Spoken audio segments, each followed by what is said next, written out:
सो अस्सलाम वालेकुम everybody and welcome back to my channel. पिछले वीडियो में जो है हमने pineal gland, thymus and thyroid gland discuss किया था।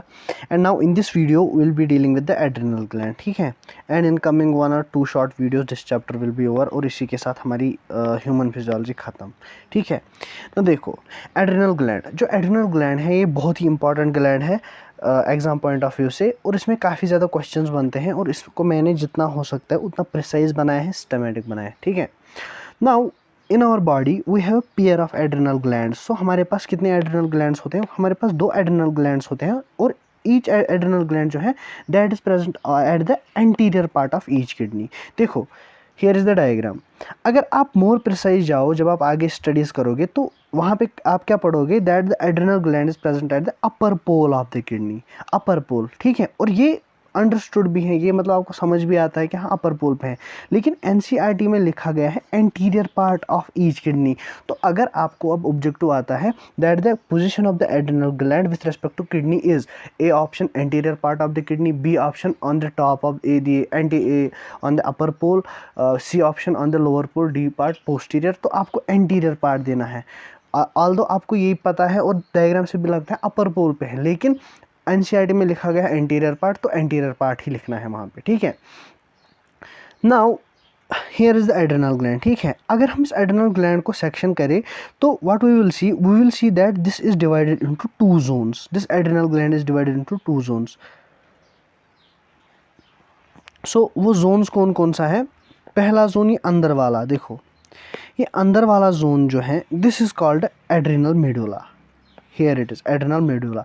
और जो इस अंदर वाले पार्ट इस कोर से बाहर है, this is called adrenal cortex, ठीक है।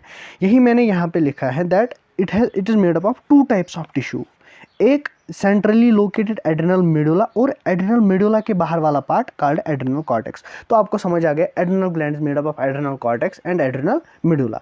अब आते हैं हम इस एड्रिनल मेडुला पे, जो कि अंदर वाला पार्ट है। अगर हम देखें, ये 2 हार्मोन्स सिक्रेट करता है, और जो हार्मोन्स ये एड्रिनल मेडुला सिक्रेट करता है दे आर कॉल्ड कैटेकोलामाइन्स।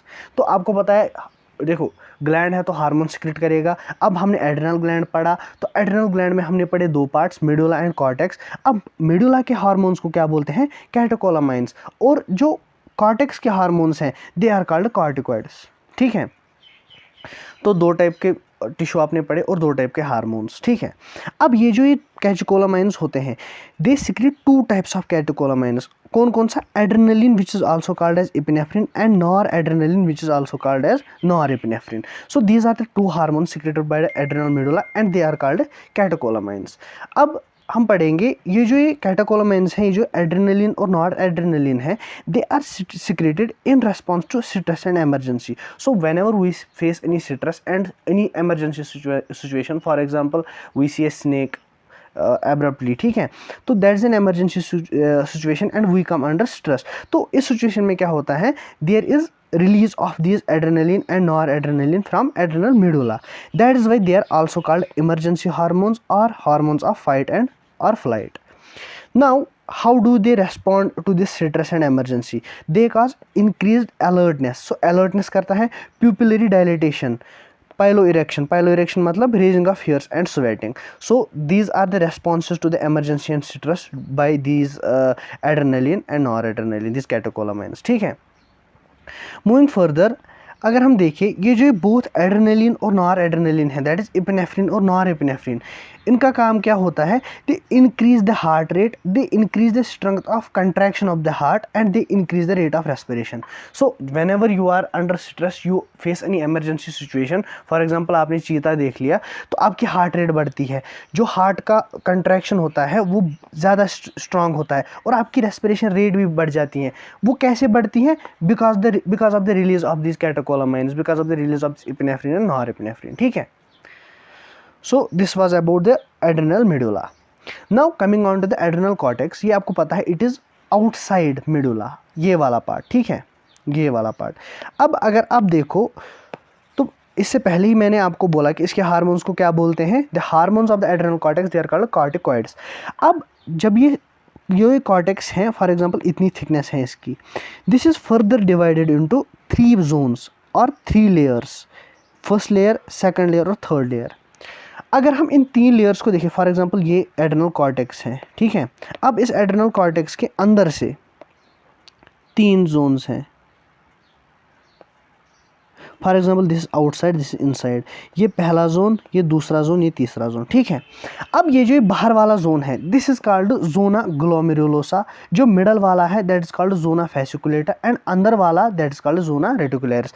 अब इसको याद रखने के लिए जो है मैंने एक निमोनिक बनाई है यहाँ पे। देखो, this adrenal cortex it is divided into 3 layers और 3 जोन्स। अगर हम बाहर से अंदर जाए, from outside to inside, GFR is the mnemonic. GFR आपको पता है ग्लोमेरुलर फिल्ट्रेशन रेट, मगर यहाँ पे याद रखने के लिए from outside to inside it is GFR, that is glomerulosa fasciculata and reticularis. अब अगर देखें, ये जो ग्लोमेरुलोसा है दे सिक्रेट मिनरलोकॉर्टिकॉइड्स। आपको पता है the hormone secreted by the adrenal cortex they are called corticoids, but the hormone secreted by this glomerulosa part they are mineralocorticoids, मतलब they will be responsible for regulation of water and electrolyte balance, ठीक है।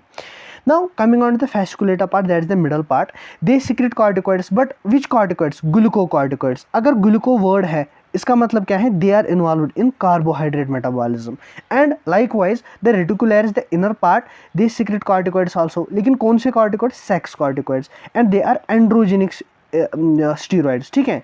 Androgenic steroids like testosterone. और इनका काम क्या होता है? देखो, आपको पता है the testosterone secreted in our testis, वो असल में मेल बिहेवियर के लिए रिस्पॉन्सिबल होता है। लेकिन जो एड्रेनल ग्लैंड, जो adrenal cortex androgenic steroids testosterone secrete करता है, that is responsible for the growth of axillary pubic and facial hair during puberty. So puberty पे जो सेकेंडरी सेक्सुअल कैरेक्टर्स डेवलप होते हैं, the growth of axillary hair, pubic hair, facial hair, that is the responsibility of this androgenic steroids secreted by the adrenal cortex, ठीक है। तो असल में क्या है, आपको लेयर्स याद रखनी है। देखो एनसीईआरटी में क्या है, एनसीईआरटी में सिर्फ लेयर्स का नाम दिया गया है फ्रॉम आउटसाइड टू इनसाइड। अब मैंने क्या मतलब ऐसा क्यों बोला कि कौन सा लेयर कौन सा पर्टिकुलर हार्मोन सिक्रेट करता है, ये एनसीईआरटी में नहीं दिया गया है, लेकिन you can remember this by GFR MGS, मतलब GMFGRS, ठीक है, ऐसे ही। अब हमने देख लिया कि adrenal cortex as well as adrenal medulla. Furthermore an important point, ये जो कैटेकोलामाइन्स हैं, एपिनेफ्रिन है, नॉर एपिनेफ्रिन है, they also stimulate glycogen breakdown. मतलब जो ग्लाइकोजन स्टोर होता है, जो ग्लाइकोजन क्या होता है, it is a polymer of glucose monomers, और ये स्टोर होता है हमारी बॉडी में, ठीक है। अब ये कैटेकोलामाइन्स, ये epinephrine, nor epinephrine emergency condition में क्या करते हैं, दे stimulate the breakdown of this glycogen, जिसकी वजह से क्या होता है, ग्लूकोज जो ब्लड में होता है उसकी कंसंट्रेशन बढ़ जाती है। अब अगर इन कैटेकोलामाइन्स ने ग्लूकोज की कंसंट्रेशन बढ़ा दी, that is why they are called hyperglycemic, मतलब वो जो है ग्लूकोज की लेवल जो है वो इंक्रीज कर देते हैं। They also stimulate the break down of lipids and break down of proteins, so they are catabolic. यहाँ पे आपको समझ में आ गया, they are catabolic, so this is very important. Now we studied about the adrenal cortex, हमने mineralocorticoids पढ़े, हमने उनका थोड़ा बेसिक सा आइडिया कि उनका काम क्या होता है एंड कहाँ से सिक्रेट होते हैं। सिमिलरली ग्लूकोकॉर्टिकॉइड्स पढ़े, कहाँ से सिक्रेट होते हैं और मेन काम क्या होता है। Now there are some main glucocorticoids and main mineralocorticoids in our body. अगर हम बहुत सारे मिनरलोकॉर्टिकॉइड्स सिक्रेट होते हैं from the zona glomerulosa, but the main mineralocorticoid which is secreted that is aldosterone. Remember the name Carlos Brathwaite। So aldosterone is the main mineralocorticoid of our body। और ये कैसे function करता है, it acts on the renal tubule. Renal tubule आपको पता है, मैंने excretory system में पढ़ाया है। देन वहाँ से क्या करता है, reabsorption of sodium and water, sodium और वाटर को रीअब्जॉर्ब करता है और पोटाशियम और फॉस्फेट आयंस को एक्सक्रीट करता है। सो जो फिल्ट्रेट बना था, जो ग्लोमेरुलस के लेवल पे फिल्ट्रेट बना था, वो जब PCT DCT में आता है, वहाँ से क्या करता है, ये एल्डोस्टेरोन सोडियम और वाटर को उससे वापस खींच लेता है ब्लड में, और ब्लड में जो पोटेशियम और फॉस्फेट है उसको उस फिल्ट्रेट में डाल देता है। So it is responsible for maintaining electrolytes in our body, the body fluid volume, the osmotic pressure and blood pressure. ये blood pressure maximum time skip होता है ऐसे दिमाग से, ठीक है। So this is the point जो आपको याद रखना है इसके बारे में। Now moving further, among the glucocorticoids, glucocorticoids secrete कहाँ से होते हैं, यस जोना फेसिकुलेटा से, है ना।